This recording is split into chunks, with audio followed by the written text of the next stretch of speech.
Thank you. Thank you, everyone, for being here. I know it's rainy outside, but it is so beautiful to be in community with you. I'm reaching across time and space. The year is 2159, and I come from a future with a message of hope. In my world, we've healed our relationship with the earth.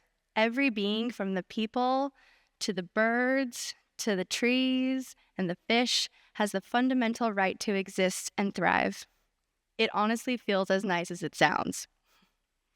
This reality wasn't given to us. It was born from your dreams, your actions, and your collective wisdom.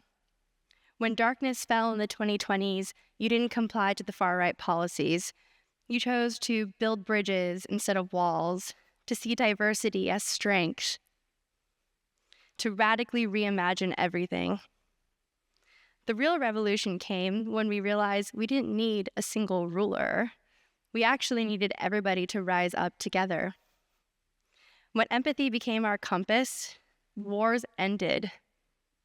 When joy became sacred, work transformed into passion. Community replaced isolation, and screens gave way to faces. Healing rippled across all over the world.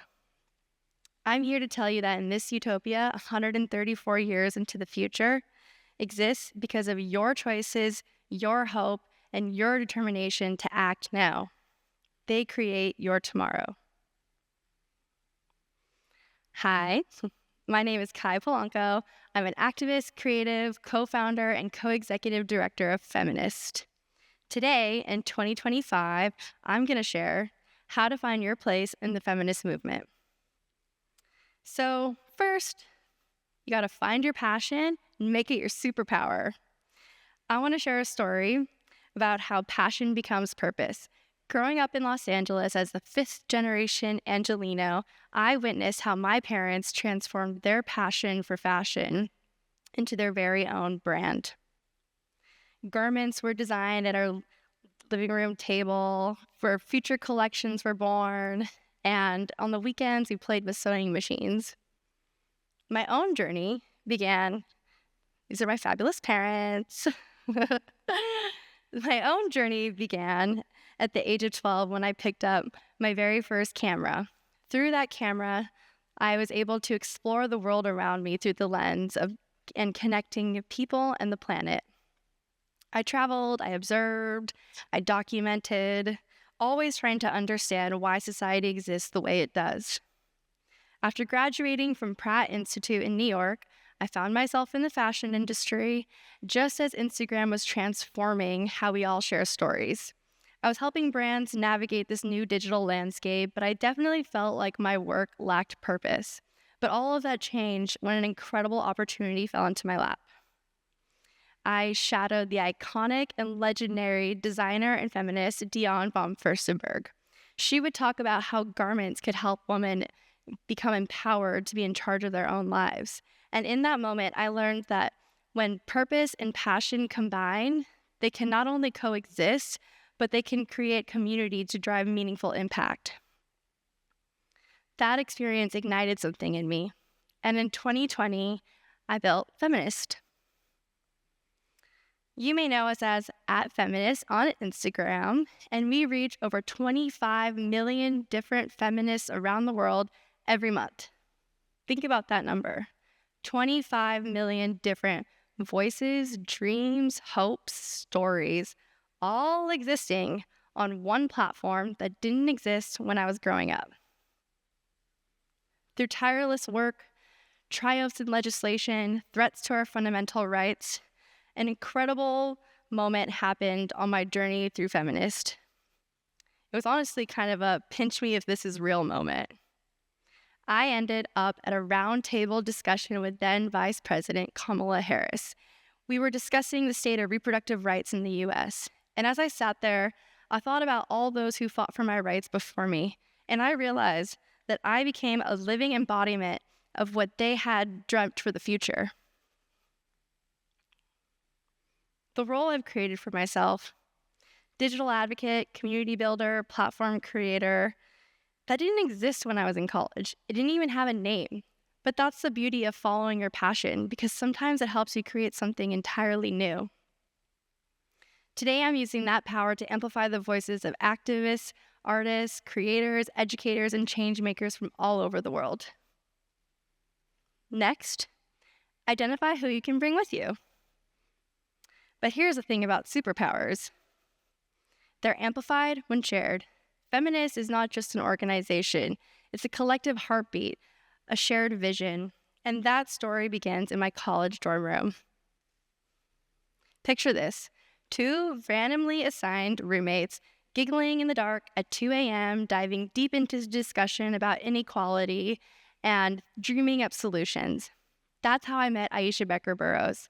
She grew up Rastafari in Seattle and offered a completely different perspective to our late night discussions. We didn't just talk, we acted. We built a radio show called The Groove Sesh. We combined soul and funk and reggae. We brought on interviews with different activists. We even had a sex worker who was funding her education on. And all of that time, we were actually building a pretty inclusive platform. We just didn't even know it yet. Fast forward to 2020. I was on board the @Feminist roller coaster when we went from 1 million followers to 6 million followers entirely organically in 6 months. It was wild, honestly. It was definitely because of people were at home and they were feeling like their voice wasn't heard, and people were eager to listen and to learn. At this time, on this exponential growth, I knew exactly the person to call to jump on this roller coaster with me. Aisha had already carved her own path in media and never lost her passion for social justice. The stars aligned and we joined forces. Together, we looked at the future of feminists and we said, if Ms. Magazine could be launched today, where would it exist? Fun fact, I actually got to ask Gloria Steinem this question in her living room. She did say, she didn't quite say Instagram, but she did say social media seems like the future and the forefront of feminist discourse. I love to hear it, honestly. What makes @Feminist unique is its kaleidoscope of voices. In one scroll, you'll learn from a climate warrior in the Amazon to a trans lawyer fighting for their rights in the Supreme Court, and maybe laugh at an illustration about mansplaining. This isn't random. This is intentionally designed to keep our audience hopeful and engaged.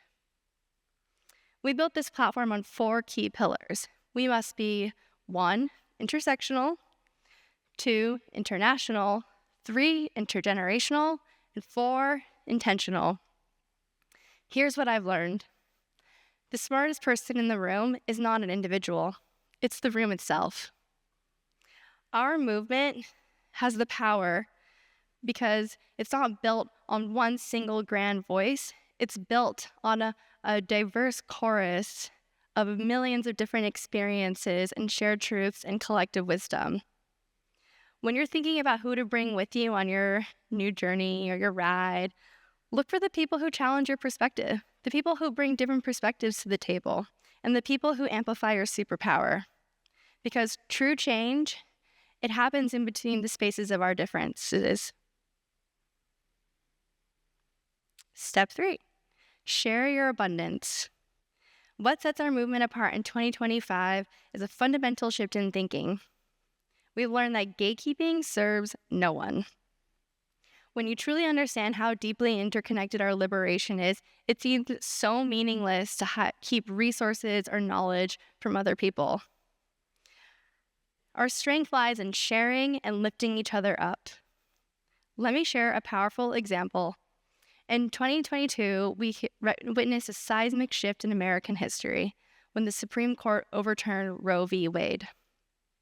In that moment of crisis, feminists decided, we're going to open our gates wide open. Our platform became a megaphone for the different activists on the ground, the local abortion providers, the lawyers trying to navigate the legal implications of what was happening. We hosted Instagram Lives with protesters all across the U.S., representatives standing firmly for bodily autonomy. And the response was extraordinary.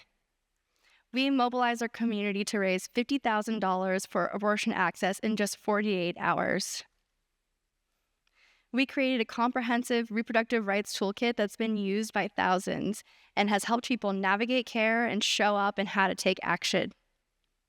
And, this wasn't just activism. This was actually an abundance in action. Abundance isn't just about money or resources. It's about recognizing what you uniquely bring to the table and sharing it generously. Look around this room. Some of you might be thinking, what do I have to offer? But abundance shows up in unexpected ways.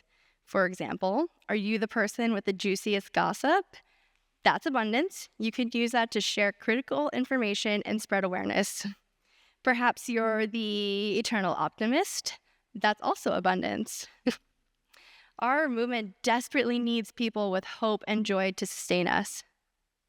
Perhaps you're the artist who can capture the movement in a single image, or the writer who can write to our collective grief. Your abundance might not look like mine, but that's exactly the point. The power of our movement lies not in a single grand gesture, but in millions of small acts of sharing, teaching, and lifting each other up. When we each identify and share our unique abundance, our movement becomes unstoppable. A movement where every gift, every talent, every voice contributes to our collective liberation. So, what's your abundance? And how will you share it? Step 4, you have to take action. So, as Jane Goodall once said, think globally, act locally. These words have become a compass for meaningful change. When we look at what's directly in front of us, we can take action and create ripples that affect all movements across the world. It's kind of wild how many DMs I get every single day about different feminists trying to fight for issues that are definitely happening here in our own home. What might be a protest for to end femicides in Istanbul echoes a protest in Mexico City for the very same thing.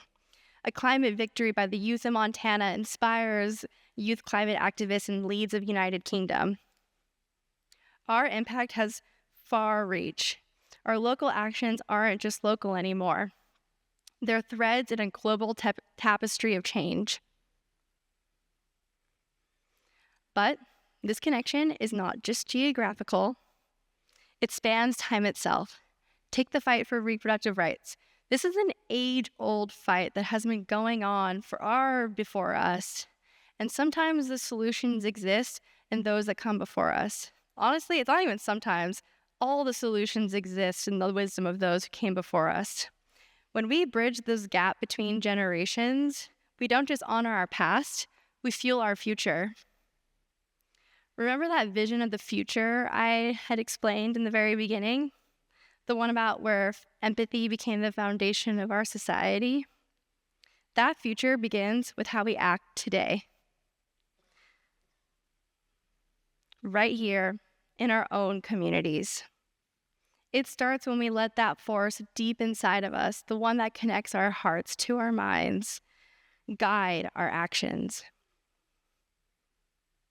Every act of care is an act of revolution.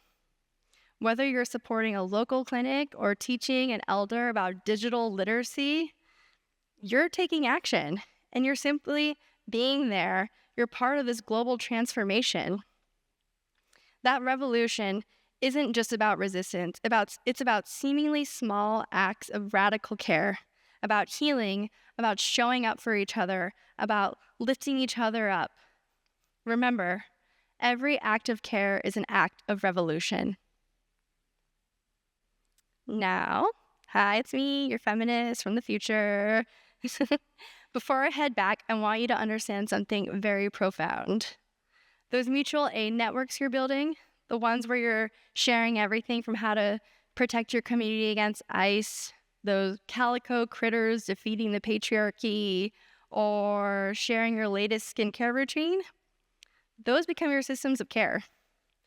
And that hot take that you were thinking about posting, the one about how trad wives were created by conservatives to control women, that one, definitely post it. Because in my time, those become historical treasures. But seriously, you are the ancestors of tomorrow's movement. Future scholars will look back at your social feeds and think, this is where it all began. No pressure, right? The future is calling us to be brave stewards of our own collective liberation. Your superpowers, your unique abundance, your capacity for care, they all matter more than you know. Even when you send your friends memes about resistance at 3 a.m., that actually also matters too. So I ask you, one final time, what will you contribute to our shared future? I'll see you in the future. We build together. And I promise it's worth every bit of action you're about to take. Thank you, Berkeley.